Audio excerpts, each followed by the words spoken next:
welcome everybody to the Magic Beans podcast. We are back again for episode number 168. I'm your host tonight, and my name is Shorty, and I have just one bean on the line again in the form of Cracker. How's it going, mate? Good, thanks, mate. How are you?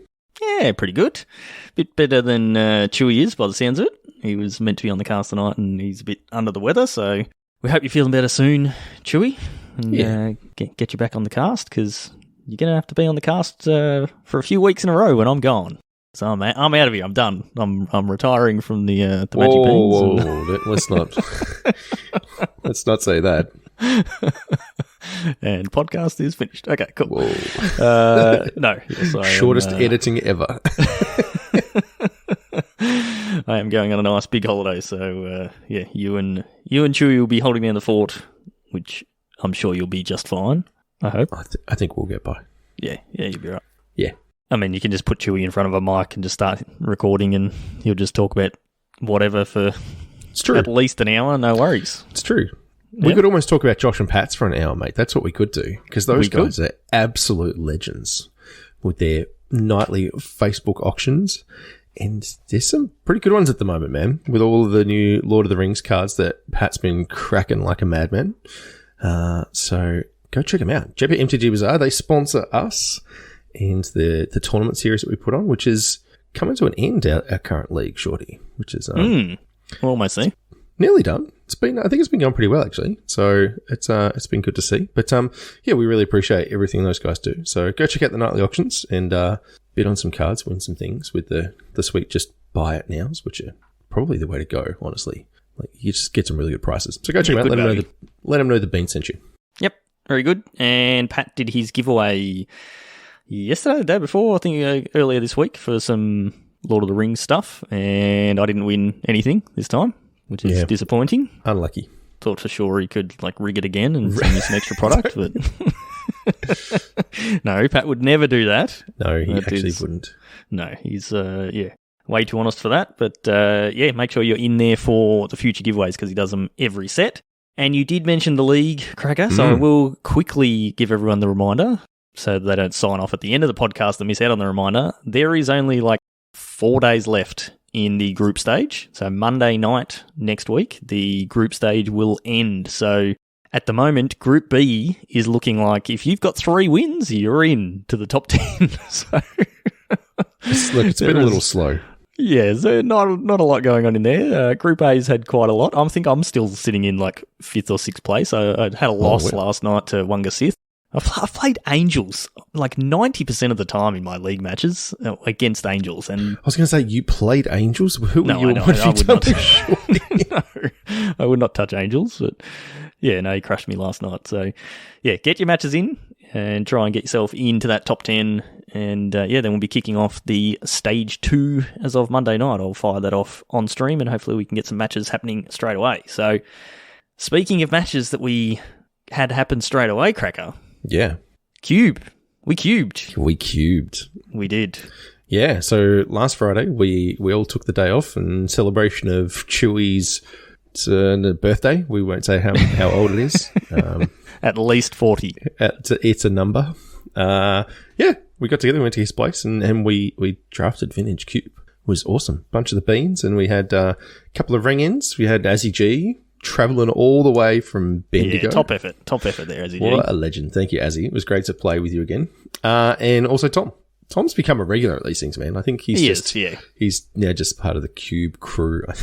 I think he knows the Cube better than the rest of us. It's possible. Because he actually pays attention to things. Yeah, that's true. But man, heaps of fun. Love it. Yep. Cube's awesome. Yep. It was great fun. Chewy put on some nice pork rolls that he'd had marinating overnight. And they were quite tasty. So yeah, great times. Got to draft a couple of times, and then it was a bit of Commander. I don't know how late you stayed, Cracker. I headed off just before dinner, and Commander was just getting fired up. Yeah, we played a couple of matches. We ended up with 2 pods of 3. I don't know, we stayed probably till 8:30, 9 o'clock, something like that. So not super late, but it was good. It's good. Yep. I decided to branch out in my cube drafting and ended up with an absolutely sicko mono green deck. It was actually disgusting. Yeah. I lost one game. Nice. Stu was a little bit salty because I had turn 3 natural order twice in the games we played. And then I just went and got like Woodfall Primus and blew up his stuff. And then I have a 6/6 and he's got like a land in play. Look, I'm not going to lie, it felt pretty great. None of these actually like having to try and, all right, now if I cast this cantrip and then I can, all right, I'll get this card into my graveyard and I might be able to reanimate it. Well, there's that too. I actually beat Tom. He had a pretty great reanimated deck, but someone managed to raise him, which was pretty cool. But yeah, man, it was sweet. And then the second draft, we drafted 4 packs because why not? Yeah, Chris has a 540 card cube, so there's always extra packs, which means we miss out on things. We thought, we'll just draft 4 packs, which is a bit of fun. Yeah, and then I tried to draft Twin, and you mono-redded me. Yeah. I drafted not Twin. I don't think Twin was in the first draft. I got Kiki Jiki and Deceiver and Pestamite, as well as Storm stuff. So I was. Is it Storm / Kiki combo? It was my kind of nonsense. Yeah, it was good. It was good fun, which I've drafted Splinter Twin or Kiki quite a few times in there, but I've never done Storm, and so I thought, I'll draft Storm, and then all the Twin pieces came around. I was like, well, I'll just take those as well because they're in my colours. Yep. And I got to beat Chewy. He cast 13 mana Emrakul, and while it was on the stack, I brain freezed him for 24. And he only had 23 cards in his library. I was like, all right, cool. that's game. So good. So that was fun. And then, draft 2, I went, you know what? Everyone's always paying me out about playing mono red, but no one ever drafts mono red in the cube. So I'm just going to take all the red cards because I know one else is going to take it. And so I just drafted 4 packs of red cards and had a very, very quick 3-0 in that draft. So. Yeah, it was one of those things where we're running out of time. When you people weren't going to be able to stay, we're like, we'll just draft and then maybe just play a few games. Yet Shorty got through all of his before some in people about 20 finished. minutes. Yeah, it was like, all right, well, I'm done. He's just speed running it. Yeah, it was great. It was great. All right, so a couple of little things to touch on tonight, and then we're going to get in a little bit into Pioneer ahead of the regional championships that's on this weekend. So first thing to touch on, Cracker. Are you one of the, 50 people out there who've cracked the One Ring? No, I'm the one person who's cracked the One Ring. Oh, you've cracked the real one. Right. It came off this HP just behind me. And there's been a lot of people claiming there has. Yes, I mean, to the surprise of no one, right? Like the bounty we've seen, the highest I've seen is 2 million euros, which is nearly 3 million Australian dollars, I think. Something like that, which is just a ridiculous amount of money.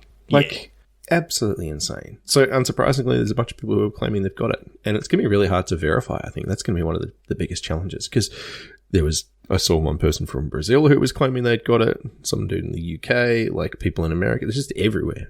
Yeah. How are they going to know? I think they were saying that the actual one, the like serialized numbering part of it, the 1 of 1 is like stamped on the card. It's not printed, and I think that is like super hard for people to replicate. Okay. So I would assume there is some way for someone to verify that this is a genuine card. Like if you're going to spend $3 million on it, they've got to have a way. It's the same with like old school Black Lotus, Alpha, Beta, all that sort of stuff. Like you can look at it under a loop and whatever, and figure that sort of stuff out. So yeah, I'm tipping we won't hear about it being found for probably quite a long time because it will get found by someone. They're not going to talk about it. It's going to get sold through collectors, whatever. And then eventually it'll probably end up in the hands of somebody who has it in a safe enough place to be able to go, yep, okay, it has been found. It's here. Here's, the legitimate stuff, here's whatever. Proof.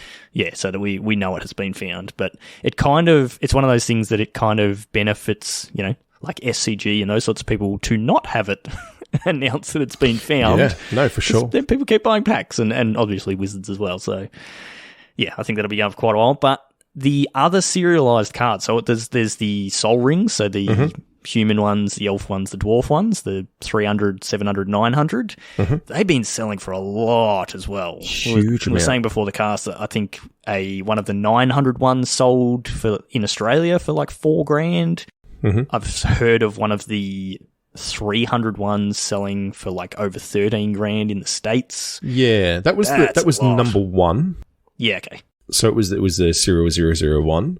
Yeah. But yeah, he sold it like immediately for $13,000 US. Yeah. And Pat was saying that he should have waited because that was really cheap. Yeah. Apparently he got that within an hour or something like that. So that's That's kind of wild that these products are worth a lot, man. And you can buy a Salt Ring for like $3 if you want one. Like every Commander Precon just comes with one. Like they're not hard to find. No, that's right. And they're still worth $3, which is really surprising. Well, it's actually the same with Lightning Bolt. Lightning Bolt's one of those same ones where it's like it's had so many printings, but they still hold a little bit of value for just a common. Yep, exactly. But yeah, it is hard to pass up like someone just standing in front of you going, I will give you $13,000 right now for this card. Like, I think I would just be taking that. Like, that's a decent chunk of money. So yeah, I don't blame people for that. No, of course not. It's just it's really interesting, and I will be interested to see how long this hype and price can sustain because it feels unsustainable. But then again, like all of the Kaladesh inventions and stuff, like they've just gone up and up and up. Yeah, like the Kaladesh Soul Ring is like $1,000 or something like that or more. Like those are all really expensive still. So maybe they do just hold. I don't know.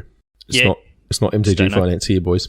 No, and it's got no relevance to us because we're never going to buy any of them. So they could be worth $20 million. There's no difference between it being worth $200 and $20 million in my books. Either way, I'm not buying one.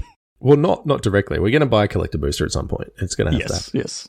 I will definitely buy one collector booster. And it's definitely going to have a serialized Soul Ring in it. 100%. Is it? Locked in. Okay. Yes. All right. I like it.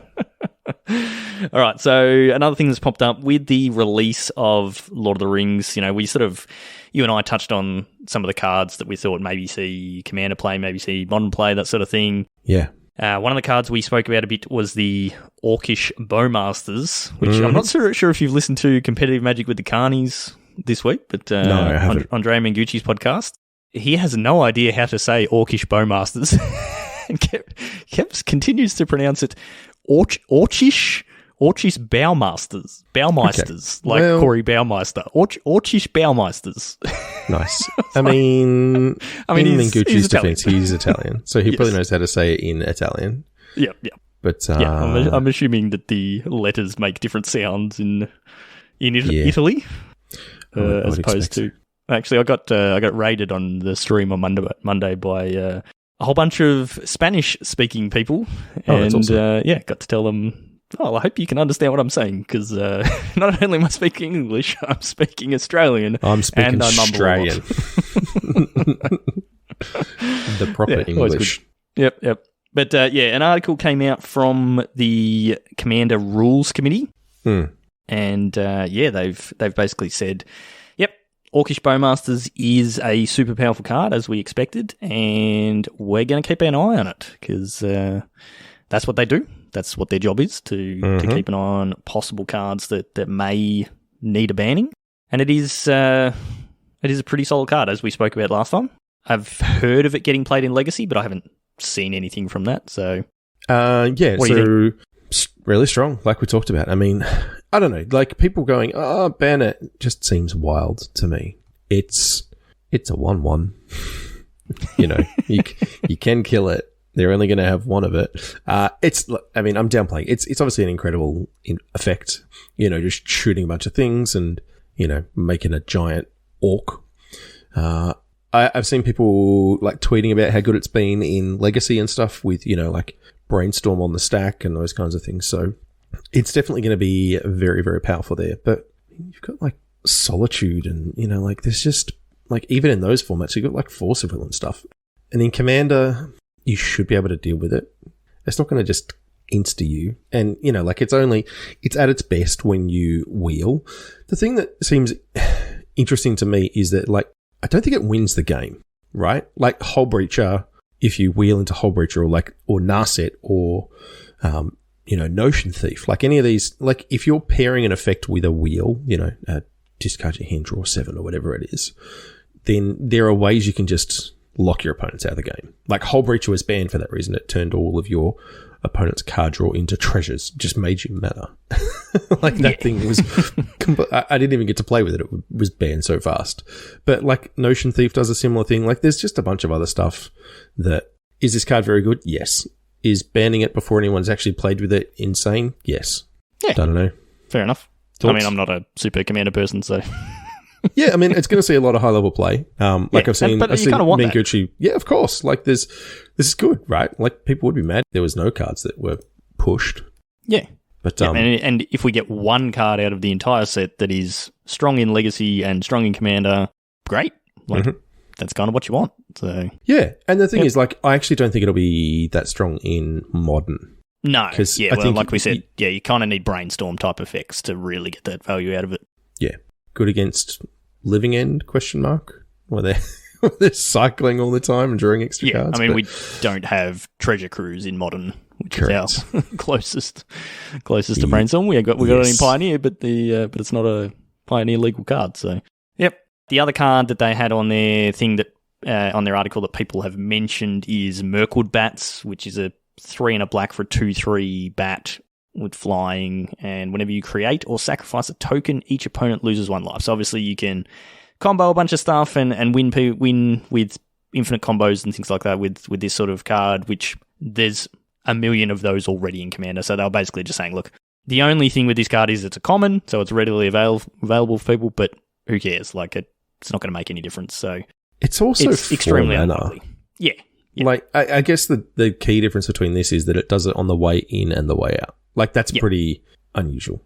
You normally see Aristocrats style stuff where they're, Blood Artist or, that kind of thing, where it's only when sacrificed. So it being on creation as well is kind of cool, but...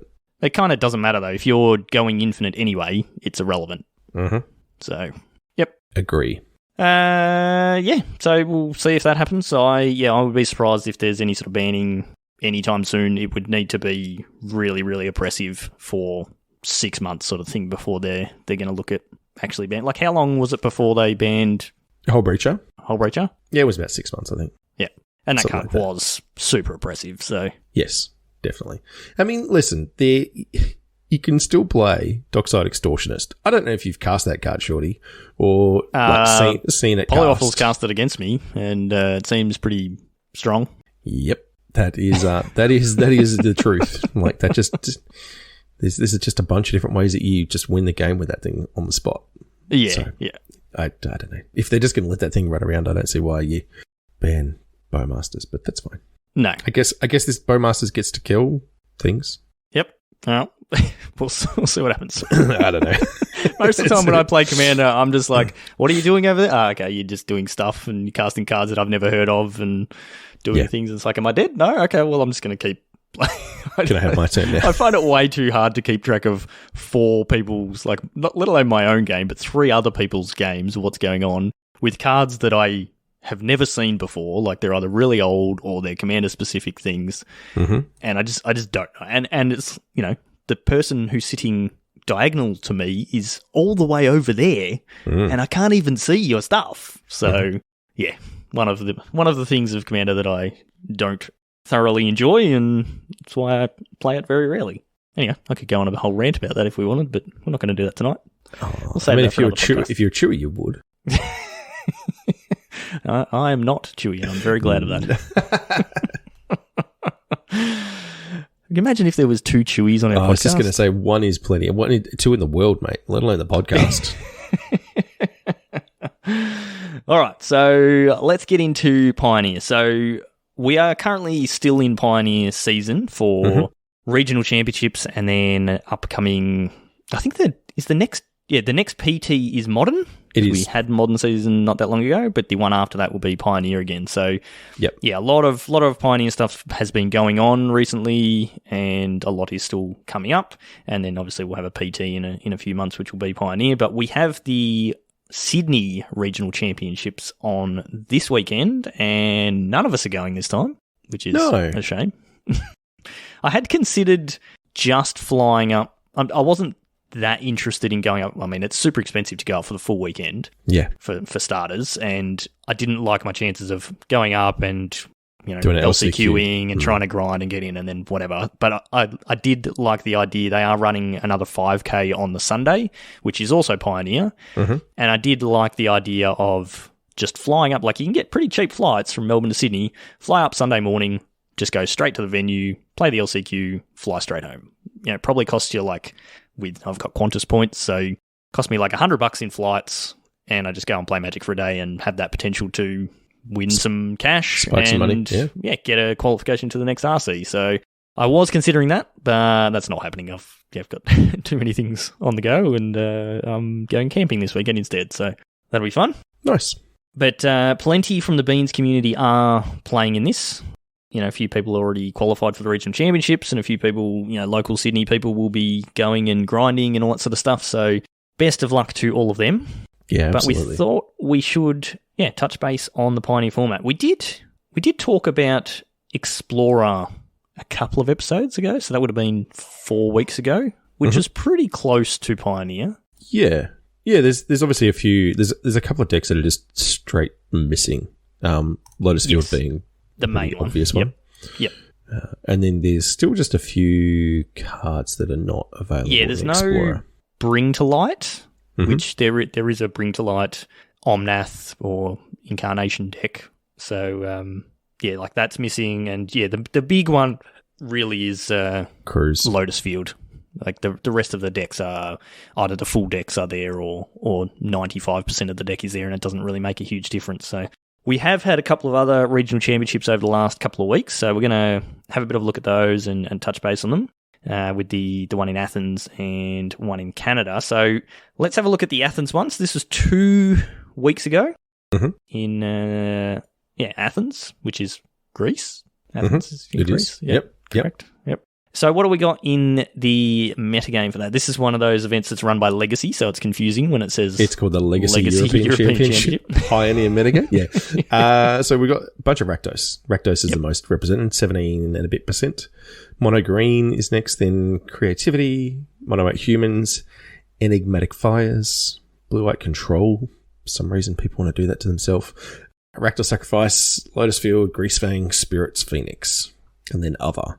And by the time you get down to Phoenix and Spirits and things, like the last 5 decks are like 5% or less. So there's like 17 copies of Phoenix, for example. So it's not a lot compared to Rakdos Midrange, which has got, 80, 79 decks. So pretty good split, man. There's a lot of variance here. This is mid-range, Mono Green is, aggro combo, Creativity, Mono White Humans, Fires, Control, those are all wildly different. And then, you've got Graveyard deck, you've got a combo deck, you've got tempo decks. This is kind of pure Magic. Yep. Covering all of the things that you want to do. This is Modern from 10 years ago. Right? This is we've said that plenty of times, and it really is. And it's not just us that have been saying, I've heard that on quite a few podcasts over the last few weeks, that Pioneer really does have that Modern from 8 to 10 years ago feel, which was what we loved. We really absolutely loved Modern at that time. Yeah. And this is exactly what it feels like, so it's really cool. Are you saying Modern Horizons broke Modern? Yes. Okay. What an assertion. I don't think that's a wild statement there, Greg. That is a ludicrous thing to say. Hogak did nothing wrong. Yeah, sure. How many cards from those sets have been banned so far? How many cards were banned just from Hogak? Yeah, exactly. Yeah. So this is a really wide field, and then in the top 8, we've got Phoenix, Rakzak, Boros Convoke, Azorius Control, Mono Green Devotion, Rakdos Midrange, Rakdos Sacrifice again, and Spirits. Now, Shorty, as you pointed out to me precast, the Boros Convoke is currently listed in Other in the metagame breakdown. Yep. But it's not, mate. It's split into it's split into twin. No, it's Hogak. People were saying it's Hogak. Oh, sorry. Yeah. Okay.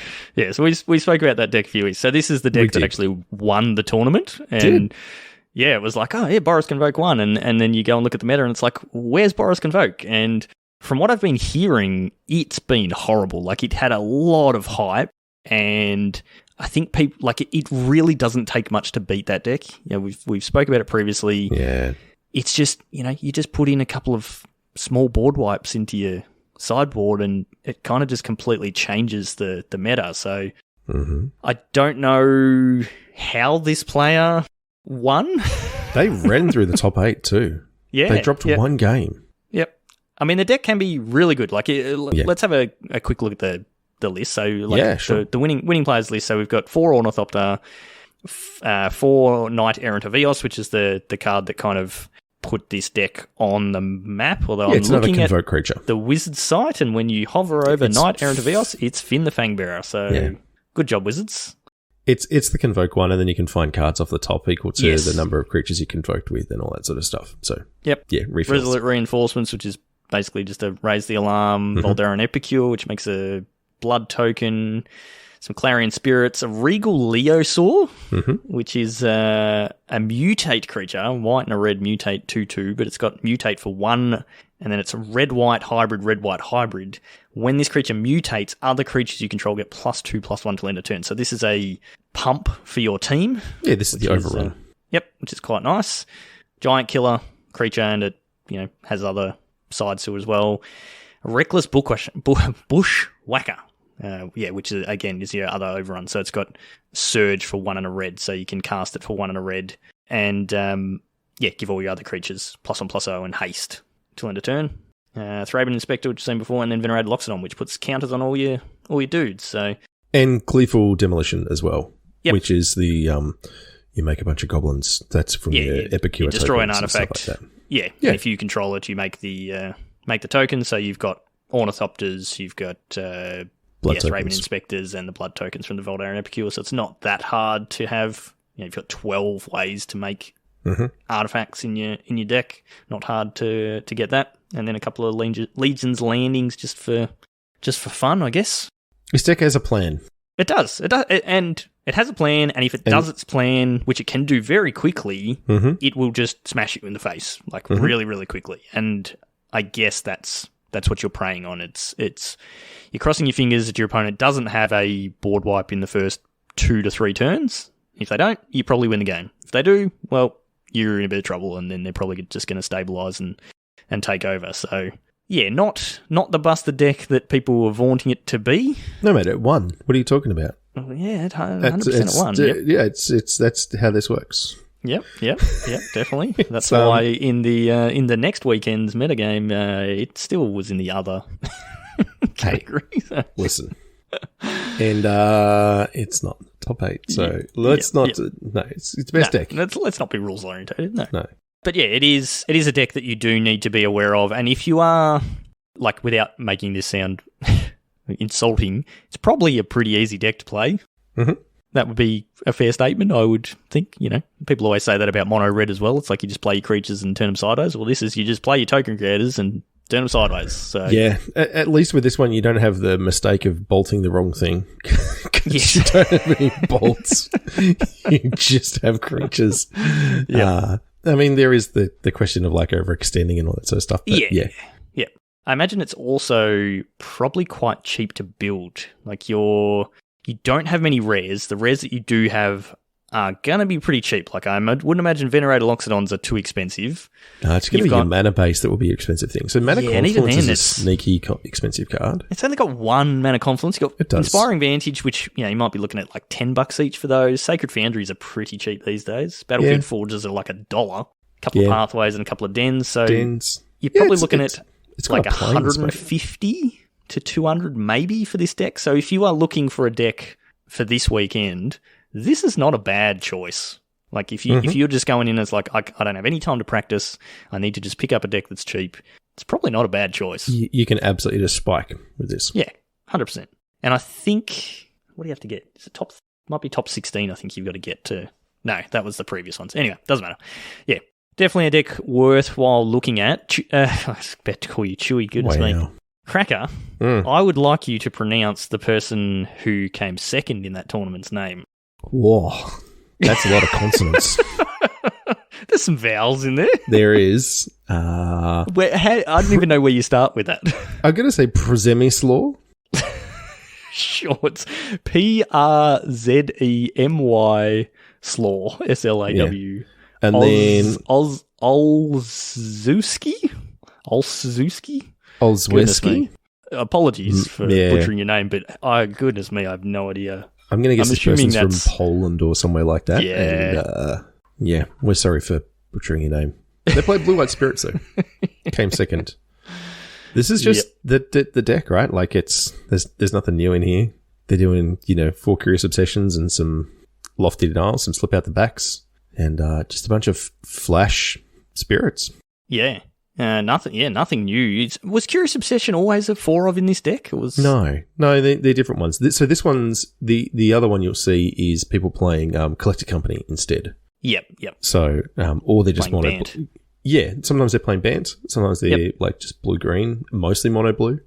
But I don't know that it's been a while since I've seen a list with 4 Curious Obsession. I mean, you and I played a lot of Curious Obsession and definitely enjoyed that card. No, I love that card. Every time I look at this, I'm like, I really should build this in Explorer. And then I look at how many rares it is. Oh, yes. It is it's 72 rares. Well, yeah, every creature is a rare except for Spectral Sailor. Yes. Yeah. So it's just 4 ofs, all the way down. So it's a lot of rare wild cards. But I've heard this deck is doing quite well because it beats up on mono green, I believe. Okay. I could be wrong on that, but interesting. It preys on something. It was either mono green or Rakdos. I'm pretty sure it was mono green that it preys on in the meta, and that's why it's sort of coming up as a higher percentage in the metagame. And we see that between the Legacy event, Azorius Spirits is 8th or 9th or whatever, 4.2% of the metagame. And then in the Canada event that was the next weekend, it is 3rd. It is actually above mono green. So, a good metagame call at the moment. And I'm pretty sure, if I'm wrong, I'm sorry, but I'm pretty sure it is mono green that it beats. Obviously, we haven't played these matchups, so if you're expecting a lot of mono green and that is the deck that it beats, then could be a good choice for this weekend. Is definitely a good solid deck to play, and it's one of those decks that's gonna have a game against pretty much everything. You've got counter spells, you've got bounce stuff, you've got creatures that you're playing at flash threats, speed, protection. Exactly. Good deck. Is it Phoenix? It's apparently back again. As a spoiler for the Canada event, is it Phoenix took the event down? What? We've been saying for ages that Phoenix is just dead. The creativity decks were kind of the better versions of Phoenix. So what's happened, Cracker? Well, it depends on which list you look at, because there's a couple of key differences between the two of them that I'm just kind of flicking through. And it's in the creature suite. So this one that came in 3rd place in the European one has got 4 Demi-Lich. Yes. And... that bulk mythic from Adventures in the Forgotten Realm. I am a fan of this card. I crafted some of these things because, of course, I did. Because you can cast them for cheap. It's really good. Is it? Yeah, it is. Are you sure? Yes. Because on the turns that you're bringing back Phoenixes, you can bring back Demi-Liches for free. Is it better than Ledger Shredder? Well, I don't know if it's better than Ledger Shredder. Yeah, so that's the difference. That is the difference. Between the two decks. Yeah, you've got obviously 4 Phoenix, but the one that won in Canada is 4 Ledger Shredder, and the European one is 4 Demi-Lich. Now listen, I'm not saying that one came first and one came third, and there's a difference there, but no, it's interesting. The fact that you can keep bringing it back as well is the other thing. It is a recursive threat, like Phoenix is. So, which you obviously don't get with Ledger Shredder, but Ledger Shredder does churn through your deck. Yeah, and get big. The one from the European event is a this is almost a spicy brew version of Phoenix. We're not playing any of the Temporal Trespass or Galvanic Iteration or anything of that nature, but we're playing 4 Izzet Charm and 4 Otherworldly Gaze.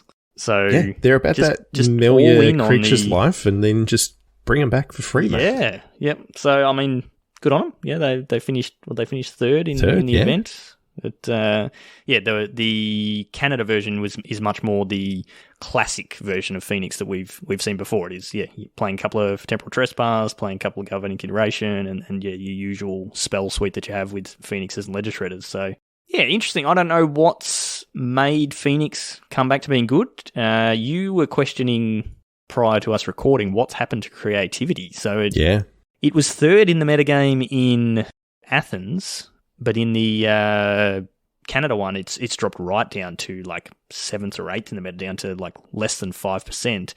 I've been hearing a lot that it is just not that good in the metagame at the moment. There's too many people have too many answers for Worldspine Worm and Xenagos, instant speed exiling effects type thing, which is no good. Or you do all your work to get your Xenagos and your Worldspine Worm into play, and then they exile your Worldspine Worm, and it's like, oh, now I can't win unless I'm attacking with two Shark tokens, Goblin Shamans, or I've managed to land a Shark Typhoon or something like that. The Torrential Gearhulk Magma Opus version, control, seems to be not performing terribly well in the meta at the moment. It's just a bit too slow, and like we've mentioned previously, it doesn't auto win the game, which is a problem for that deck, like the Worldspine Worm deck does. And then there's people just running like Atraxas and things like that, and same thing. It's like, yep, cool, you got an Atraxa, but I'm just going to kill it, and now what else are you going to do? So I think it's just lost that surprise factor, and I guess that's why Phoenix has come back. So I'm looking at sideboards, and there's no Graveyard Hate. So which could be a reason why there's Phoenix no hearses. Why? So that was the main problem for Phoenix, right? But there's like Rakdos decks, which just, they've got a couple of copies of Go Blank, which is pretty annoying. But you and I know that Phoenix can play through a one-shot effect pretty effectively. Oh, yeah, 100%. Like, you're not mad about trying to have them fight through like a Relic kind of thing or a Go Blank where Go Blank costs 3 for like a one-time thing. Like, don't get me wrong, it's very good. It's a very strong effect. But, there's none of that like repeatable kind of, unlicensed first or Soul Guide Lantern or... ley lines. Like, no one's running 4 old ley lines in the sideboard, except for some of the Fires decks are running ley lines in the sideboard. But even like looking at the mono green decks, who have Karn to go fetch things, they're just not playing that. They've got like a single copy of Tormod Script. Tormod Script. Maybe that's the reason. Yep. It's not surprise me at all. It's like Dredge can win any time people forget that Dredge exists, right? And then next week it's horrible. I don't know if I would be game to sleeve up Phoenix going into this weekend, because after seeing it coming back into the meta in these 2 most recent events, that is exactly what you said, Cracker. It's like Dredge, where people go, "Whoop, okay, people are getting back onto this deck, and it's just won the event last weekend. Well, I'm just gonna put a couple of hearses in my sideboard, and that does drastically affect the matchup. So I don't know if Phoenix is where you want to be for this weekend. What about Rakdos? Like, Rakdos has been for 18 months the number 1 deck in Pioneer in terms of metagame share, but it just never seems to win. And I'm hearing a lot at the moment that Rakdos Sacrifice is a better deck than Rakdos Midrange, but it's it's Jund. It's the Jund deck, but it also just doesn't lose. No, that's right. Every time we talk about it, it's in the top 8. There's at least a copy, sometimes 2. It's just, it is there. This shell is very, very strong, but it's that 50-50 against the field, right? Like, I don't think it just straight clowns anything. Like, there's no free matchups across the board. Like, you'll have those draws where you can just beat anything. And then you'll have those other draws where you just kind of get cluttered. It doesn't feel like it does anything. So, I don't know. Fairly strong. It's got Fable of the Mirror Breaker in it and Shieldred. Like, how bad can it be? Yeah. Like, it churns through its deck so well to find what it needs with Blood Tithe Harvesters and Bankbusters and Fables. So, it can for a red-black deck, it's amazing how many cards it can see, and it just has so many opportunities to go, well, I don't need these cards in this matchup. I don't need an Abrade or a Fatal Push or whatever I've got in my hand, so I'm just going to discard those. I'm going to find the things that I actually need, and then that then goes hand-in-hand with fueling your graveyard for Croxer. So, yeah, like I said, it's just, 50, it's like 45 to 55% against the field, which is never a bad place to be in, but it's also, like, it's never spiking an event. Like, no one's going to be super surprised if it wins, but I wouldn't expect it to win. So. No, it also comes into play skill and knowing the matchups a lot as well, I think. Yeah. It's one of those decks where you do need to kind of know what's going on. Yep. But looking at this sacrifice list, Shorty, from the Canadian tournament, I think the cards that are different from what you were playing in Standard is Fable of the Mirror Breaker and Fatal Push. And Blood Tithe Harvester. Oh, okay, Blood Tithe, yeah, okay. It's just there's like a few cards. Yeah, okay. Yeah. And there's Thoughtseize and stuff. You know what I'm saying? There's a lot of stuff here. The core is still exactly the same. It is still Cauldron for Melons, Cats and Devils, Ovens and Claim the Firstborn, Thoughtseize, Mayhem Devil. It is a very good deck, and it, we've seen it before, the sacrifice, but just being able to kill creatures with your Mayhem Devils is so good. And being able to claim things and then sack them to Deadly Dispute or sack them to Witch's Oven and get the value out of your opponent's creatures is just so good. Like, it's solid. And that's why I think this deck is doing a bit better than the regular Rakdos version. If you've played Cat Oven type decks before, whether it's Rakdos or Jund in Standard or Explorer or Historic or whatever, I think this is a good deck to look at for this weekend. I think you're gonna.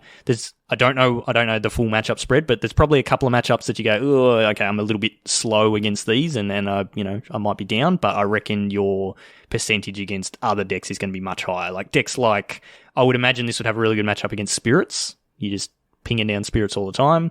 Probably wins in the mirror.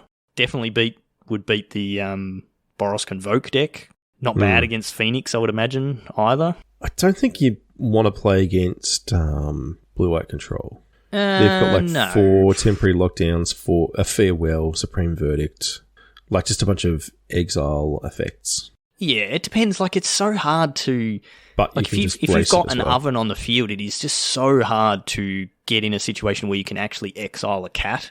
Yeah, but temporary lockdown just exiles the ovens. Oh, it does. Yeah, it does. It hits the ovens as well. Yeah, okay. Yep. So Blue-White Control. Mana value 2 or less for any permanent. So I've been playing that card in right? Explorer League. Yep. Keeps taking my own Fable tokens and my treasures. Got to sack the treasures for the mana, Shorty. What are you doing? I've got a Fires of Invention in place, so I don't need the mana. Then crit your vision. I don't know what to tell you. I think Rakdos Sack is in a good spot in the meta, and definitely it's one of those decks where you do need some experience with. You do need to know where you're sending your damage and when to be going to the face or when to be taking out their creatures and a few little tricky lines and things that you can do. Yeah, timing things as well. Yes, yep. Yeah, and not putting yourself into situations where they can exile your creatures that you don't want exiled, or leaving you in a situation where they can kill your Mayhem Devil. You don't have an opportunity to do something with it or whatever. So there's definitely some play to it. If you've got that experience, then it would be a good deck to go with. But if you haven't, I would probably steer clear of it for this weekend. Mono green, man. Mono green is the big bad that people have not liked for a very long time. It's real good. It's the same deck. Except this one, it's got Pelucranos. Pelucranos Reborn and Cityscape Leveler. I see they're playing a copy of. It is I've played against this a few times in Explorer, and sometimes it's you've done some stuff, you've played some creatures, you've got a Cavalier, okay, cool, and then I just kill you with my Cavaliers and my Kenrith and whatever, and it's I don't care. And then other times it's you just cast 30 mana of spells in one turn, and you have... The third Storm the Festival in a turn feels kind of disgusting. Yeah, and I have never seen anyone do the combo. I still couldn't tell you how it works, but there is still the combo in there. I learned Pestilent Cauldron and Chain Veil and whatever. Like there's something. There's some sort of combo, but the deck is just solid, and it's been solid for ages. Again, it's one of those decks that you probably really need to know how to play. You really do. Yeah, I wouldn't be just picking this up in the blind and just going for it. Agree. So, like, the A plan is pretty straightforward. You're just casting giant green things and smashing face, and that will get you there a lot of the time. But once you're looking at like Karn wishboard lines, that's much more difficult. You really need to know what's going on there and what's important. It's definitely a much more complicated deck at that point. I mean, you often just don't need to do that. You can just Kiora, untap your Nykthos a bunch of times and, storm, and then storm, and then storm, because they always seem to hit multiple Nykthoses and things like that. So, you can just get that way. But yeah, it's definitely got a lot of play to it if you want to maximize your win with it. Yeah, it's like you can definitely just pick it up and just play green creatures and go, I've got a ton of mana, and just play massive things and bash their face in. But a good player will know the lines and what to get out of the sideboard with Karn and all those sorts of things. So yeah, you wouldn't want to be playing the mirror against someone who actually knows how to play the deck, because you're just going to get crushed. Yep. Lotus Field. This is a deck that you've played a few times. I've never played. And don't even want to attempt to play. They're like the versions that we're seeing in these top 8s is still the same classic versions that we've seen before. What colours are they? Sultai Elementum. Like Sultai? So it's Sultai. It's technically like it's 4 colours, really. Yeah, technically. Because you're playing, you're mainly playing Sultai, but you're mostly green-blue, and then you've got some black cards that you cast as well. Yeah, and the version that made the top 8 in the Athens one also has a Chandra in the main, and an extra one in the side, and some Zakamas, and a bunch of depopulate and whatever. But when you're casting those spells, it's usually because you've got a Lotus Field and you've got access to colours and all that sort of thing. But yeah, this is a deck that's been around for ages. It hasn't really changed much. It takes a lot of skill to pilot. Again, do not pick this up with no practice. Yeah, wouldn't recommend. Because it's complicated. But there has been a resurgence of the blue-white version. I think the blue-white one actually won one of the regional championships a couple of weeks before these ones. Don't know if you've seen that version, Cracker. I've seen people talking about it, but it's more just using it as ramp, right? Like, it's not trying to combo. I'm not 100% sure how it's actually winning, but it's playing those creatures that stop your things from triggering, like, so you don't have to sacrifice your gotcha. Your Lotus Fields when you play them. Different things like that. There's a couple. I think there's like 2 white creatures that have that effect. So you're playing them, and they you can just play your Lotus Fields, and you don't it still enters tapped, but you don't have to sacrifice the lands, and then you can play Thespian Sages and just copy them or whatever. I'm not sure what the top end of it is, but yeah, it is a version. Same thing. You're not picking it up in the blind. How are you beating this deck? Like, because people will play it, and if you've never played against it, how do you go about beating this? Is like, I know people play like Damping Spheres in their sideboard as a pretty common, which is fine. But Besieger was a real good card. It is, yeah. So some disruption, I guess, is definitely one thing you can do. You can try and sort of potentially attack the hand. Just put a clock on them. Like, it's not quick. It has the potential to be, but it's on a really good draw. It's a turn 3 deck. You have to have like everything lined up. With like multiple arboreal grazes and stuff like that. You kind of just have to have the perfect hand. Otherwise, it's like turn 4 pretty consistently. Turn 5 is pretty easy usually. If you've got counter magic, then you can certainly do some damage. Kill Leah. is my number 1 tip. Don't let Leah stick around for any amount of time, because that will just take over the game very, very quickly. You just cast everything a bunch of times from your graveyard. You just keep cycling with your hidden strings and things like that. You just keep flashing them back, and it goes very easily then. But yeah, it's not easy to interact with. It is pretty resilient, which is why people like it. But it does have its own fail rate. Like, you sometimes just don't draw any of the payoffs. Like, you just don't draw your ultimatums, or, you know, you find dark petitions and things. Like, so you can choke it on mana. It's tricky. Yes, very complicated deck. So if you're a Lotus Field pilot, then that's what you're going to play anyway, because that's the deck you know. And it is a good deck. It can definitely spike the event and take it down. Yeah, for sure. And yeah, if you know what you're doing, stick with it, because it is still in a good place in the meta. But do not pick it up blind and expect to perform well with it, because it is super complicated. So a couple other decks that are, you know, in the sort of top meta game, that sort of thing. You know, there's the Enigmatic Fires list, which I've been playing on Arena. There's a couple of different versions of it. So the version I've been playing is more like I'm playing Omnaths and the Red Cavalier of Flames, and Kenris, that sort of stuff, and almost sort of like comboing out with getting those creatures into play and just bashing for a whole lot all in one turn. And I've been having an absolute ball playing that list, and that's what I would be playing if I was to be playing in this event this weekend. But the list that is a bit more popular from what it seems in the metagame is the Enigmatic Incarnation version. So you're still playing Fires of Invention, but you're also playing an Enigmatic Incarnation. So it's just all about the 4 mana enchantments in this deck, as well as a whole bunch of other enchantments. But it's Enigmatic Incarnation is the like sort of birthing pod for enchantments. You sack an enchantment at the beginning of your end step, and then you get a creature that's mana value equal to it +1, and you put it on the battlefield. So you're playing like you've got some 3 mana enchantments, Touch the Spirit Realm, which is some removal, temporary lockdown removal, Fable.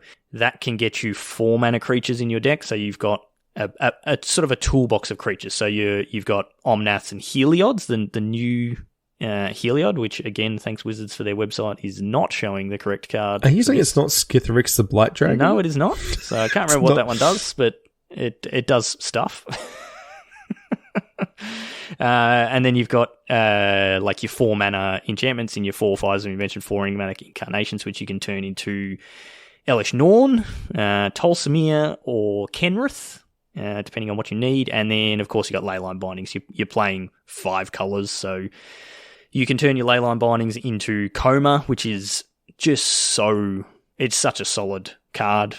Adrian of Treachery comes in handy, depending on the scenarios, and then Atraxa, because Atraxa's just super good. So it's definitely a toolbox deck. You definitely kind of need to know what to go and fetch. I actually tried this version in one of my league matches this week and didn't enjoy it. It just felt really slow, and I felt like, you know, you've got, like, this list has 1, 2, 3, 4, 5, 6, 7, 8. It's got 8 one-of creatures as your toolbox, and then some Bone Crusher Giants, because you're still playing Karuga, so you still have the restriction of being mana value 3 or higher. And just like with the 8 one-ofs, I just felt like I had like 2 or 3 of them in my hand all the time, but didn't have the mana to cast them or cast them off my fires, because fires, you need that many lands in play to be able to cast your 7 mana creatures or whatever. So I didn't have the lands in play, didn't have the mana to cast them, but had like Leyline that I could sacrifice to go and get one or something along those lines. And yeah, it just kind of felt clunky to me. I literally played one match. I went 1-2. I lost. And that was that, and went back to my previous version. So I'm sure with a bit of practice it would be better, but yeah, again, you probably need to spend a bit more time playing this deck to get into it. I tell you what, I do like the look of, though. Yeah. Talking about sacrificing creatures and getting Atraxas into play. Neoform. Neoform Atraxas. Yep. Sure. So this deck is trying to abuse Delve creatures. So it's playing 4 copies of Tasiga and 3 copies of Hooting Mandrills. So they come down as like 6 drops. 6 drops. Yep. And then you're fueling it with like Otherworldly Gaze. There's Founding the Third Path, which just mills you for 4. And then you just Strategic planning, exactly. You neoform into, you've got 2 copies of Atraxa and a Dragon Lord Ataka as like your main targets. But at the same time, like Tasiga, if you just leave it there, like it just rebuys all your stuff. Like Tasiga's I've actually played a lot of Tasiga. Like Tasiga was in the OG Death Shadow list. It really was. When we were playing, Gurmag Anglers and you'd play like one or two Tasigas and it was a really good card. A long time ago. Yeah, it turns out if you can, cast a 4/5 for a black mana, then it's pretty great. You just delve away a bunch of stuff. And like, it looks like you can actually just turbo these out really quickly. You've got Thoughtseize as Disruption. You've got, Fatal Push. Consider just, there's 2 cards in your graveyard for free, or for 1 blue mana. So and Stubborn Denials, which were always a staple in, again, like OG Shadow lists, because you've got just so many ways of, all your creatures. Yeah, all your creatures turned on. Yep. So, I don't know, man, this thing seems fun. Seems really good. Like, you just you've got a game plan. If you can't Neoform into one of the big things, then just a bunch of 4/4 Hooting Mandrills or with Trample get the job done really quickly. So, seems sweet. I think you can turn 3 this. Like, if you go turn 1, something, turn 2, Founding the Third Path, like, you now have 5 cards in your graveyard.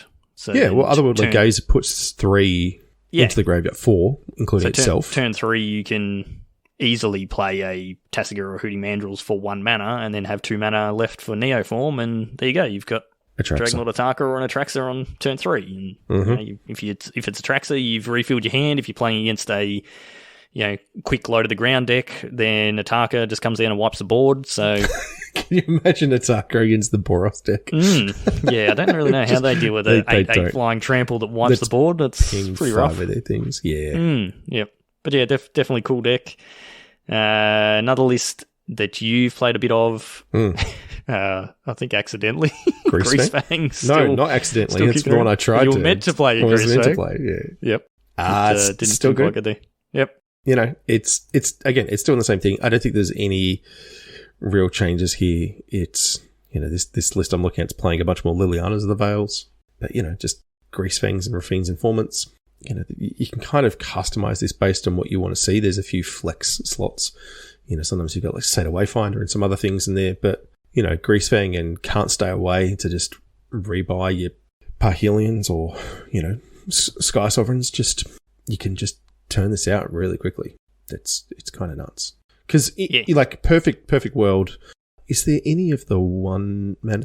Interesting, this list isn't playing any Stitches Suppliers. So the ones I've played before they've moved away from that. Heavier on Star. I don't know, man. I kind of like it because you go Stitches Supplier and then you mill over. You can potentially mill over like a Parhelion and a Greasefang, and then turn to you play your second land, Can't Stay Away, bash them for 13. Yeah, in Magical Christmas Land. Yeah. Well, it is, but it's also like it's entirely possible. It's not completely insane to be able to do that. Yeah, the list that I've seen recently and the list that I'm looking at the moment as well is they're going more to the Traverse the Ulvenwald package. Like, they're running a couple of Vessel of Nascencies because they mill stuff, and then you get to put an artifact, creature, enchantment, land, or planeswalker card into your hand, which is nice. So you can, mill your Parhelions and put the Greasefang in your hand, and then Traverse. It's not hard to have the Traverse, like the Delirium turned on with, you've got creatures, planeswalker, sorcery, artifact, enchantment, instant lands. Like, you're going to get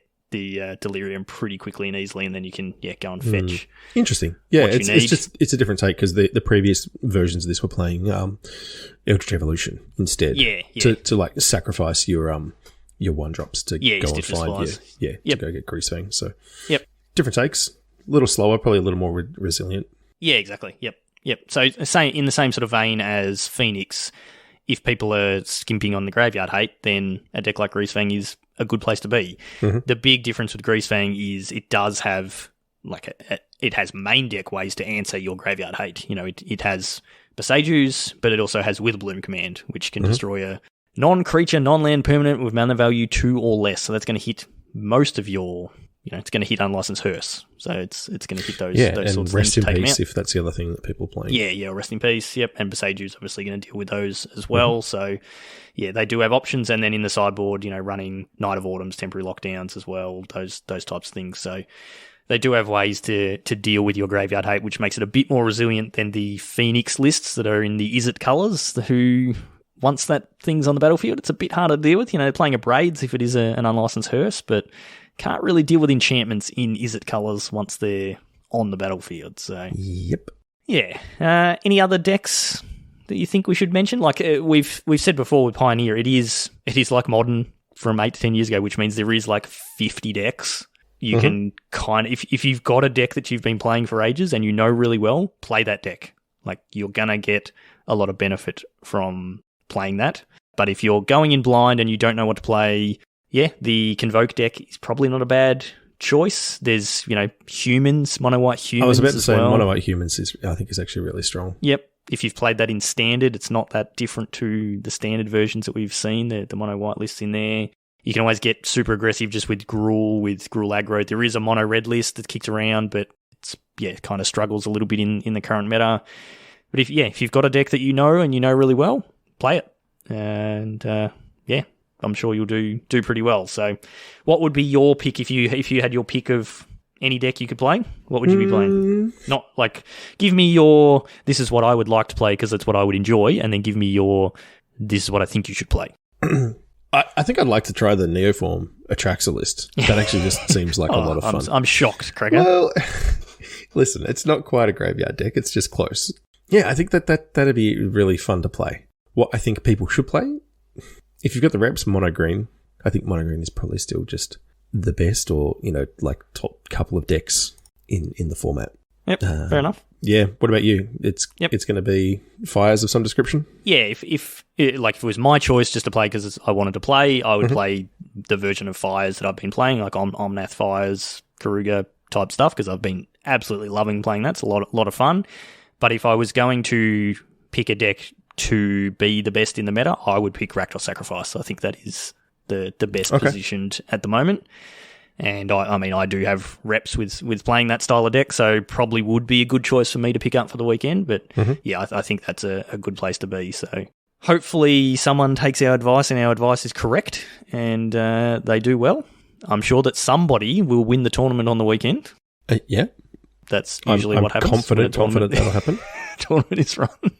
Something's gone really wrong if no one wins. Everyone just IDs in the top 8 and there's no winners. Yep, no one gets to go to Worlds. They'll just ID.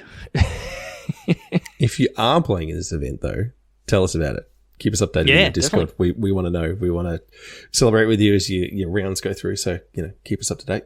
Yep. Yeah, 100%. We'll be cheering you along. Well, I may not have internet reception on the weekend, but we'll see how we go. But definitely post in the Discord because heaps of people will be stoked to hear your progress and be cheering you on if you're doing really well. So keep us updated to that. But it's good to see Pioneer is still in a really good place. I'm still really hyped about Pioneer. We do need to get into some paper Pioneer webcam games, Cracker. Maybe when I get back from my holiday and we don't have a league going, we can fire some of that up because it's a lot of fun. So that's going to do us for this week. Don't forget the league finishes up next week. You've only got a couple of days, so get into that real quick. Get a couple of matches done, especially if you're in Group B. Just smash out 4 matches over the weekend, and you're probably in with the finals. So free wins from me. So there's one down. Yep, absolutely. And make sure you go and check out Josh and Pat's jpmdgbazaar.com.au because they give us the prize support for these leagues and events that we do. If you want to find us anywhere, go to magicbeanscast.com. You'll find the links for us on YouTube, Facebook, Twitch, and Twitter, or you can just search on all those places for Magic Beans or Magic Beans Cast, and you'll find us. If you'd like to find me on Twitter, I'm at PeaceInc, and you are, Cracker? At JoelHill_. Very good. So that's it for this week. Thank you, as always, for listening. Stay safe out there, and we will see you all next time.